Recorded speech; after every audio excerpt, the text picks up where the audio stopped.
അരനൂറ്റാണ്ടിന്റെ പാരമ്പര്യവുമായി സ്വർണ്ണാഭരണ വിപണന രംഗത്ത് നിങ്ങളുടെ ഇഷ്ട ജ്വല്ലറിയായ മെജസ്റ്റിക് ഇപ്പോൾ കൂടുതൽ പുതുമയിൽ കൂടുതൽ കളക്ഷനിൽ wedding section, diamond section, light weight area, silver and watches section, light weight rose gold ആഭരണങ്ങളുടെ ഏറ്റവും പുതിയ കളക്ഷനുകളുമായി മെജസ്റ്റിക് ഓറിയോ കളക്ഷൻ.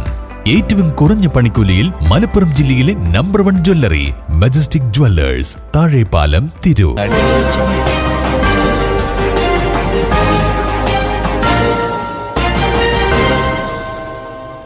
നമസ്കാരം, പ്രഹേളിക ന്യൂസിലേക്ക് സ്വാഗതം. ജ്യേഷ്ഠന്റെ ഭാര്യയെ തീകൊളുത്തി കൊലപ്പെടുത്താൻ ശ്രമം, പ്രതി വിഷം കഴിച്ച് ആശുപത്രിയിൽ. കോട്ടയത്ത് ജ്യേഷ്ഠന്റെ ഭാര്യയെ തീകൊളുത്തി കൊലപ്പെടുത്താൻ ശ്രമം. 80% പൊള്ളലേറ്റ സ്ത്രീ ഗുരുതരാവസ്ഥയിൽ കോട്ടയം മെഡിക്കൽ കോളേജ് ആശുപത്രിയിൽ ചികിത്സയിലാണ്. ചങ്ങനാശ്ശേരി പറാൽ പ്രിയ നിവാസിൽ വേണുഗോപാലിന്റെ ഭാര്യ 62 വയസ്സുള്ള പ്രസന്ന വേണുഗോപാലിന് നേരെയാണ് ആക്രമണമുണ്ടായത്. വേണുഗോപാലിന്റെ അനുജൻ രാജുവാണ് ആക്രമിച്ചത്. സംഭവത്തിന് ശേഷം പ്രതിയെ വിഷം കഴിച്ച നിലയിൽ കോട്ടയം മെഡിക്കൽ കോളേജ് ആശുപത്രിയിൽ പ്രവേശിപ്പിച്ചു. വേണുഗോപാലിന്റെ വീട്ടിലെത്തിയ രാജു കയ്യിൽ കരുതിയിരുന്ന ദ്രാവകം പ്രസന്നയുടെ ദേഹത്തൊഴിച്ച് തീ കൊളുത്തുകയായിരുന്നുവെന്ന് പോലീസ് പറഞ്ഞു. അടുത്തുണ്ടായിരുന്ന വേണുഗോപാൽ പ്രസന്നയെ രക്ഷിക്കാൻ ശ്രമിച്ചു. ഇദ്ദേഹത്തിനും പൊള്ളലേറ്റു. ഓടിക്കൂടിയ നാട്ടുകാർ ചേർന്നാണ് പ്രസന്നയെ ആശുപത്രിയിൽ എത്തിച്ചത്. വിഷം ഉള്ളിൽ ചെന്ന രാജു അപകടനില തരണം ചെയ്താൽ മാത്രമേ ചോദ്യം ചെയ്യാൻ സാധിക്കൂവെന്ന് പോലീസ് പറഞ്ഞു.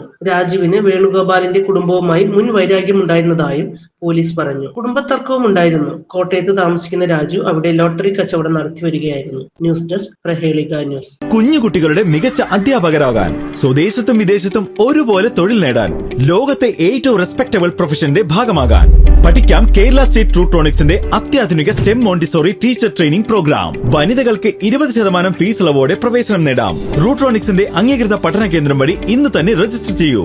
IHD authorised training centre, Tirur. 9847 300